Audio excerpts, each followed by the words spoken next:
What's up, guys? DRJ here. Today we're bringing you some Mass Effect 3 multiplayer commentary breakdown. So, I think this is one of the earlier rounds that we played. Obviously, doing some Vanguard here. This is when we're still leveling up some characters early on. This is footage from the demo, so I don't know if things change radically from the demo to the actual game. That's why. I wanted to give you guys my thoughts on what I've found so far in the multiplayer, what works, what doesn't in my experience. So, let's see where to even start here. Right now we're running a silver round. Silver, in my opinion, is, I don't want to say it's the way to go necessarily, but it's, I mean, you really cannot fail on silver, assuming you have three guys who aren't completely handicapped in some way, shape, or form. It especially helps, obviously, to have a Vanguard like this because their powers are recharging so fast. Using, especially if you have a power recharge option, your powers are recharging far faster than you would ever need them, and there's really very little point to using the gun. This particular setup, we're actually going with the Adept, and I'm not sure what Neo is, but it really doesn't matter. So the Vanguard is actually triggering. When the Adept is using the stasis barrier every time the Vanguard charges, and I think Nova too. It sets off those biotic explosions when coupled with the stasis barrier, which is massive, massive damage to just about everything in there. And like you said, being that this is silver, I mean, you can pretty much go hog wild even on gold, but on silver, it's yeah, like I said, you can definitely die. But I think I might die in here once or twice. But I think realistically, the only times I die, I think, are when I'm insta grabbed or insta killed, assassinated, whatever you want to refer to it as. I'm not really sure who decided on the assassination mechanic per se, because I've never met anybody over the course of playing games that I found has made a intelligent argument as to why there should be some sort of unblockable or unavoidable mechanics that you can do nothing about that are insta kills. They are ridiculously frustrating. They're not fun in any way, shape, or form. It's one of the problems with playing a game basically on higher difficulty settings. That's a grenade on my face. Oftentimes, especially anybody who saw like my Skyrim footage knows that like typically when you ramp up the game difficulty, it turns the game very black and white and forces you into these all or nothing confrontations, which aren't always the most fun. Actually, they're usually not fun at all.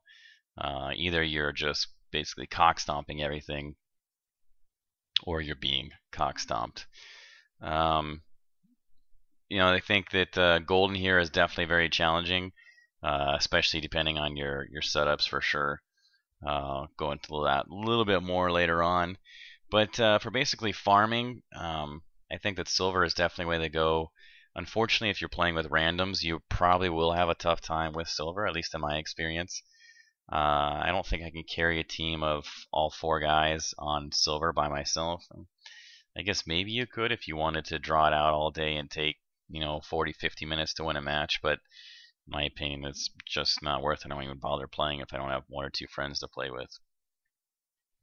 The rewards on gold are definitely nice. You get significantly more cash, definitely more experience. But the time that it takes to complete gold and the risks associated with it are sometimes don't necessarily. The risks basically and the rewards don't necessarily. The reward doesn't outweigh the risk. I apologize. So I think like if we end silver, we're getting around 210, 230 XP, 230,000 XP, and we're averaging somewhere between like 15 and I don't know 18 minutes. I think this is actually 19 minutes. This is a little bit slower because it's one of our earlier rounds. So maybe we average 16 minutes, something like that.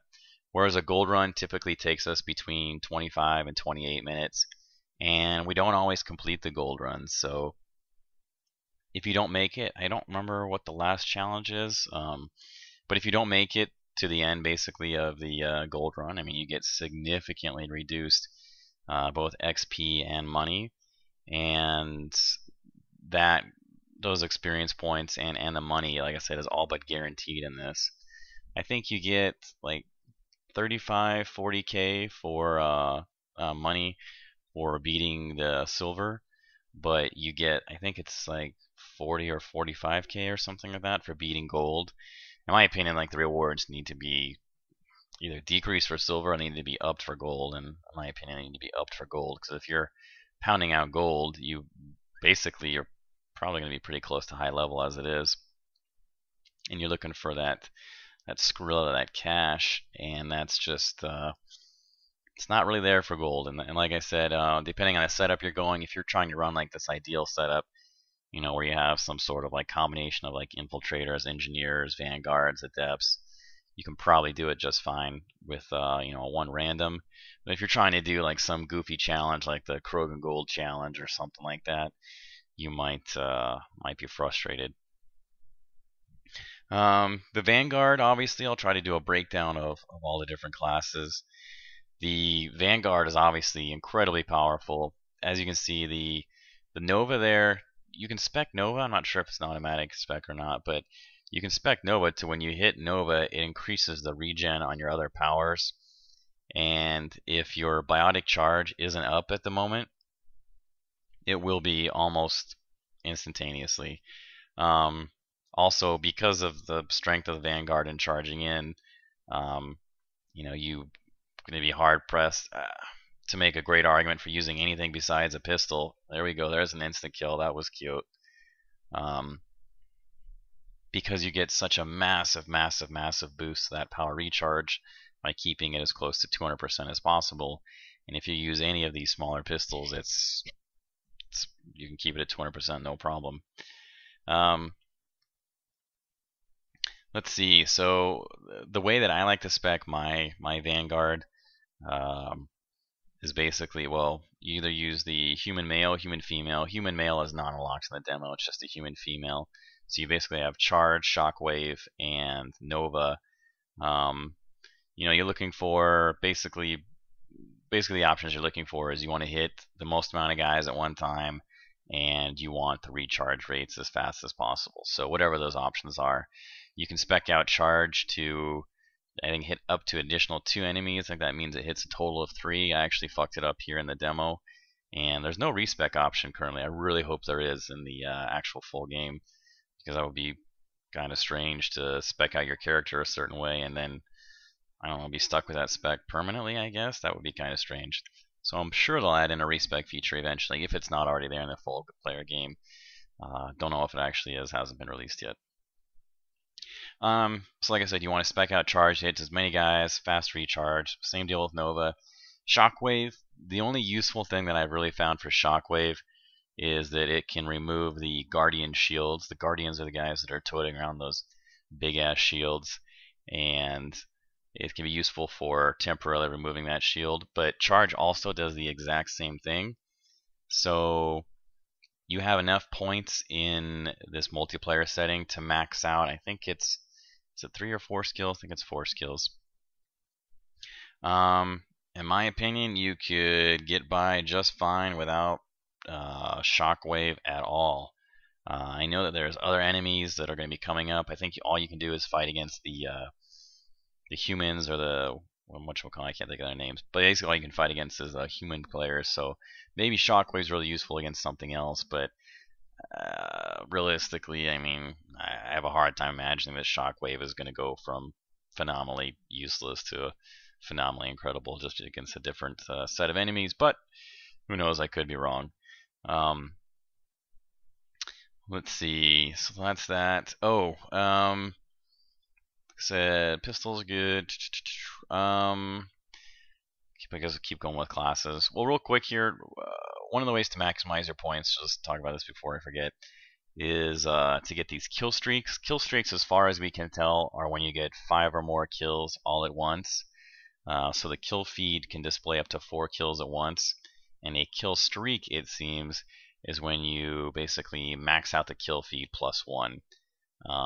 So if you get at least 5 kills, you get a kill streak. I don't think it matters if you get 10 kills, but if you get at least 5, then you get a kill streak. This boost can multiply up to 3 times, and it's a big boost. I believe it's an experience booster. So we always try to hit that at the very end. These levels now, I mean, you can basically predict where these atlases and big groups of enemies are spawning.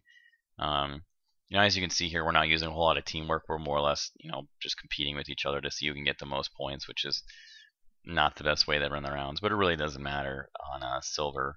It's just, fire as fast as humanly possible and see who gets the most points at the end.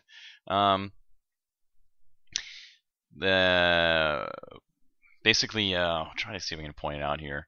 There's a few different atlases that spawn basically at the end round, the 10th round, that we can more or less, when the final round is, that we're waiting for the ship to come pick us up. You have like a minute and a half. You're essentially spawn camping them. And it's really helpful if you just have one guy shoot off his rocket launcher and take out as many atlases, guardians, and centurions, and all that other crap at the same time. It's possible because, like I said, those get you those kill streaks. And overall points, other than like, whatever, friendly rivalry, individual points don't matter because individual points are tallied up via your overall scores. So I don't know that it matters who gets what points. I mean, what really matters is like if you complete the objectives in as fast amount of time as possible. And like I said, if you're getting those kill streaks, otherwise your points, I believe, will be the same or very close to the same no matter what. They're just how they're divided up.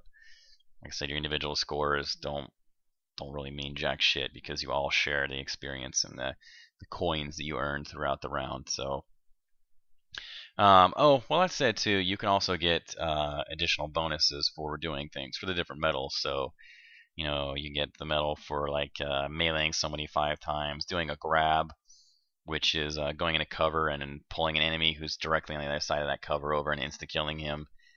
Biotic kills, assists, kills, and then I think there's a revive medal, and might be missing one, but I think that's about it. I think there's 7 medals total. I don't know if I hit them all.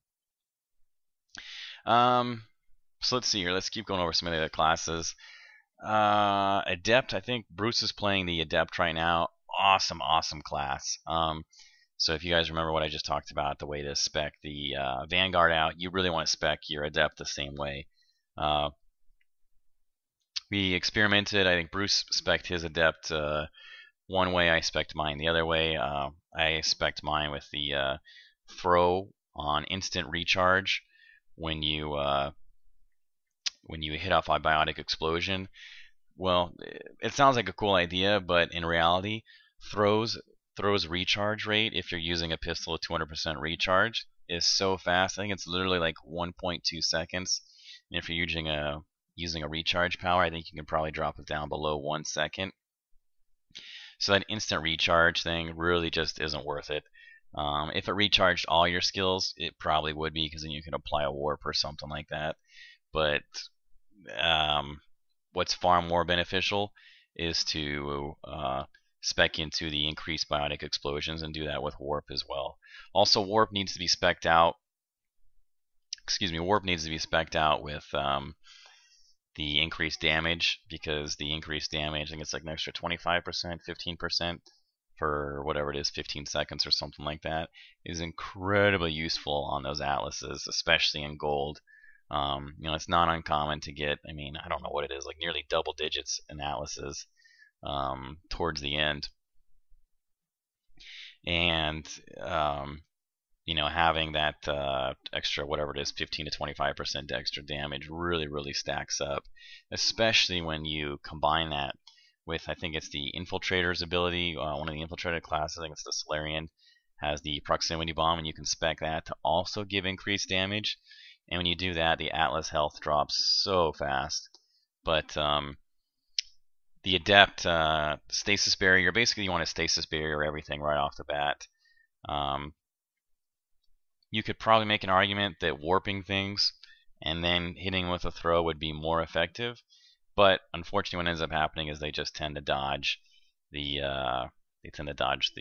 warps, and that's why the stasis barrier is nice, because stasis barrier is instantaneous. And then after that, you can hit him with a throw, and then you have this big, massive biotic explosion, and it's super cool. You get the kills off the biotic explosion. You get kills off throw damage. Throw's a little goofy when you're looking at the damage of the ability, because it doesn't actually display damage per se, like in that ability, but it gives like force or newtons or something. And I don't know what that equates to in damage, but if you hit somebody with a stasis barrier and a throw, regardless of how you have it spec'd, they take massive damage. Typically the adepts, if you're playing with an adept who, there we go, there's another instant kill yet again. Very, very frustrating mechanic. If you're playing with an adept who's using all of his abilities frequently, chances are they're probably going to get the top points, because those biotic explosions that are constantly going off are giving them massive assists, and they're going to be getting a ton of damage, especially on atlases. The adepts are, if somebody's firing at if an adept is firing at an atlas, they're going to be typically doing the most damage every single time just by alternating the warp and throw spam. Very, very, very effective. I'm still trying to debate which class I'm actually going to do the Mass Effect playthrough with, but I'm actually kind of leaning towards Adept, I think, right now. It's just a lot of fun. One of the things that they've done, hopefully it carries over in a single player too. One of the things that they've done in this game versus the previous games, I guess I have to talk about Mass Effect 1. In Mass Effect 1, you played an Adept and it was a blast, right? Like, you have like these really fun ragdoll mechanics, and you get to use these really cool abilities like pull and lift. So you'd lift these guys up and hit them with a throw. You can basically launch them into fucking orbit, and it was just awesome. It was hilarious. It was really cool.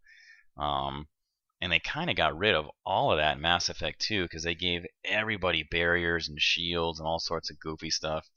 And so if you were playing on any of the harder difficulties, like, it was a real challenge to strip away these barriers and leave them with health, but their health was so minimal that if you were able to strip away their barriers, chances are they were dead already, and if they weren't dead, they were so close to being dead that it was almost a waste to even use another ability on them, because you just peck them away with your gun. It didn't matter what you were using. You just give them a little peck and they were dead.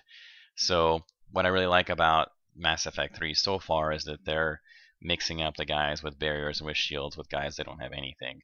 It makes it a lot more fun, and reminds me more of Mass Effect 1, which in my opinion was a lot more fun for a variety of reasons. I think that the story was better, but I also think the combat and mechanics of that were much more fun, because, like I said, you could actually use your abilities on guys in a fun way. The challenge of Mass Effect 2 combat was not the same the challenge of 1. Challenge in 2 was, like I said, to strip away barriers and shields most effectively, and that, in my opinion, didn't translate to the most fun combat. So you can see right here, like I said, this is an earlier round when we had, before we had figured out that, headshots is the other medal, by the way. Before we had figured out that, kill streaks, how kill streaks basically are generated. So right now we're just trying to take down as many Alices as possible. But the system we're running now is basically, people are calling out who's firing a rocket and who's taking what, and then we can't account necessarily for that bastard child of a random fourth, but for the most part they usually use the rockets early on, so it's not too big of a deal. And yeah, as you can see, we're basically, even this early on, we're still spawn camping them, and it's brutal. It's a great way to grab a whole bunch of points there at the end. It's so many Atlases spawning. Ideally, you're saving up those rockets towards the end. The other map, this is Firebase White. The other map, I can't think of the name of it, is much less forgiving than this map. This map really funnels the enemies at you all over the place, makes it really easy to kill. The other map is much more spread out. Also, there's a lot of different levels to that map, and going up and down like the ladders constantly can make it really tough to rescue somebody if they get down on a different level than you, especially when you're like being zerged by phantoms and gold. So something to keep in mind. Anyways, I think we're wrapping this up, and that was a lot of talk. As usual, feel free to let me know any comments, criticisms, critiques, any thoughts on this. Of course, I'll be dropping a whole lot more Mass Effect 3, both multiplayer and single player shortly, so, something to look forward to. Thanks as always, so I'll see you guys soon.